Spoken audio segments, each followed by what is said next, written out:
opposition. This was a kind of opposition under the leadership. Even now people would come, but not in this large numbers. Change.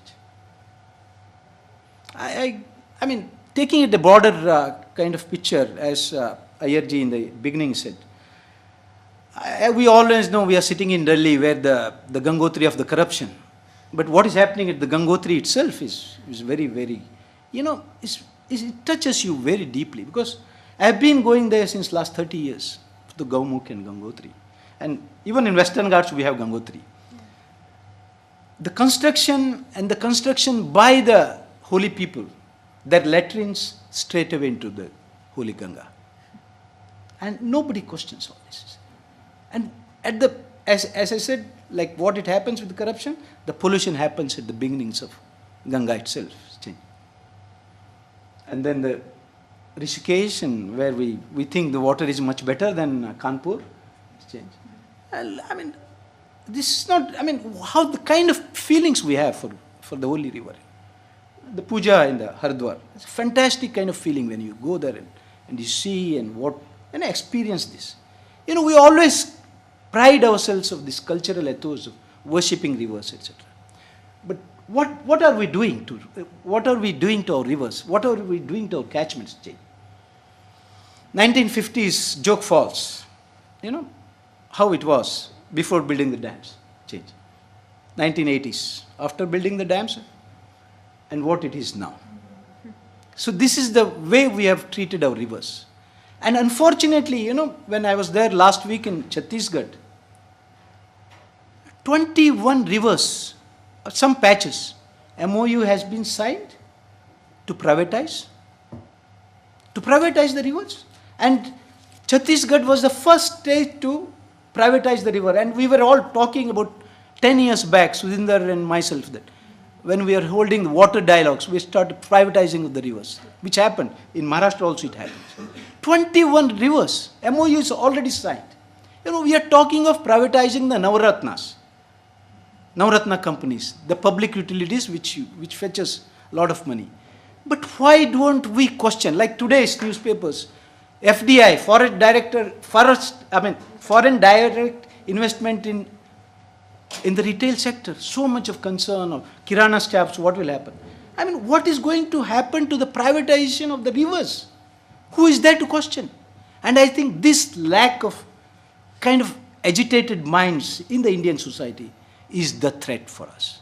Because, I cannot think of privatizing the rivers for such a large extent. And I think that is the first step. It is going to happen on a much larger scale, change. The catchment area, the linkages of the catchment area, the river and the sea is missing, totally missing, because of the technical engineer minds of people. This is what is happening to the Western Ghats. But we forget that, the Atrapalli waterfalls, which on the 7th, when Lata is going to speak, so I'm just setting the stage for that, Atrapalli waterfall. Can we buy water? No doubt we are forced to buy water for drinking, but can we create water? And can we really privatize water resources? And why, people like Iyerji is questioning, but why our politicians are not addressing this issue? Yeah, that is my last. Yeah, thank you. Finished? Yeah, finished, of course. Thank you.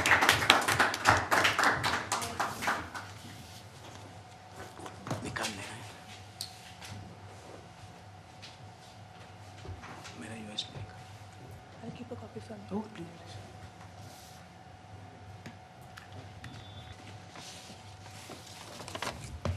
Okay.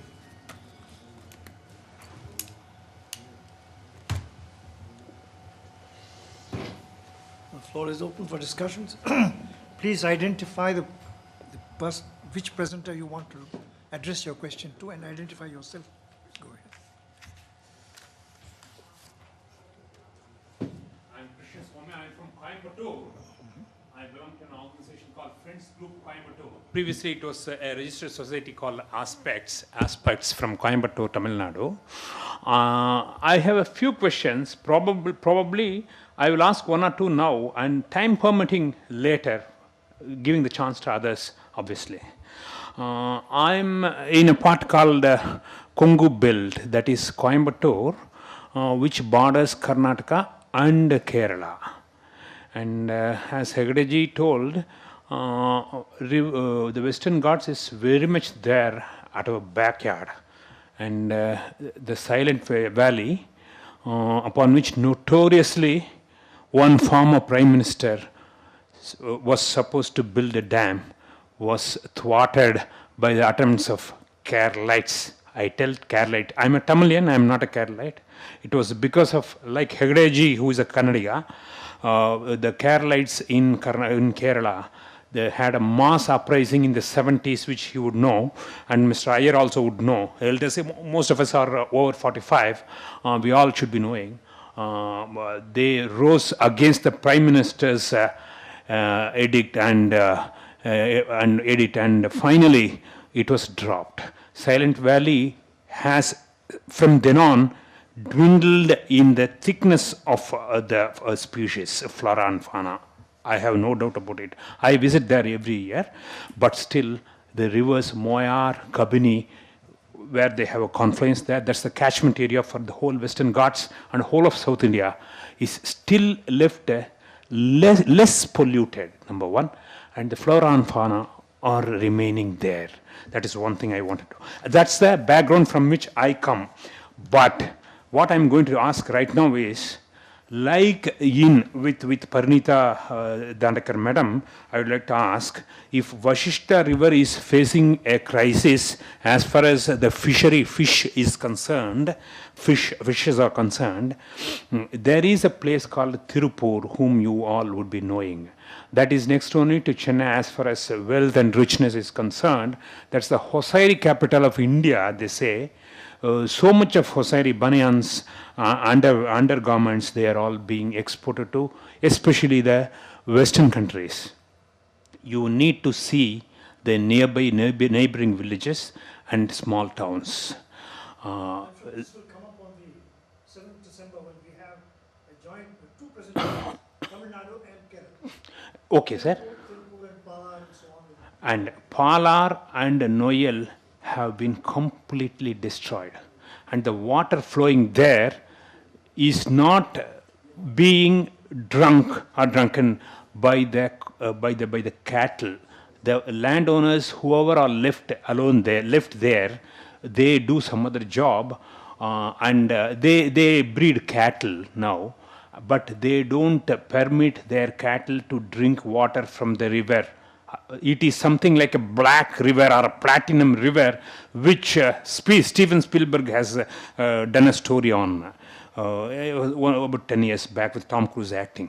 It is completely polluted, and it is done not just by the Hosiery owners.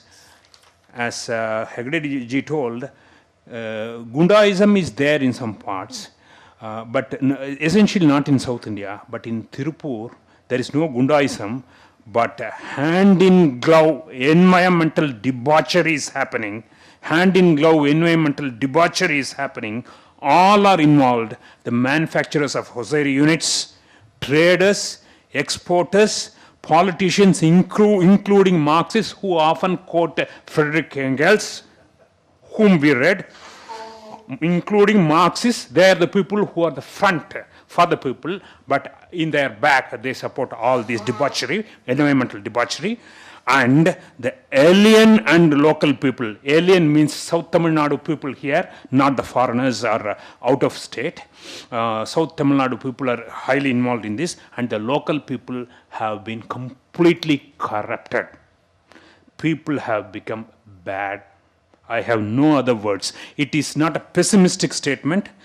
A certain villain from South India called P.S. Veerappa with a big mustache, Zapata mustache, he used to say in frustration, in a villainous act, in the Nadum Nattu Makkalum Nasamai Pogatum, let this country and the country's people, subjects, go to hell, na Sarunash, he used to say. My point is, can Vashishta river and Tirupur be studied together and a report be filed? That will be an excellent example of how the western and southern rivers in India are being completely destroyed. That's my question. Can anybody take it up?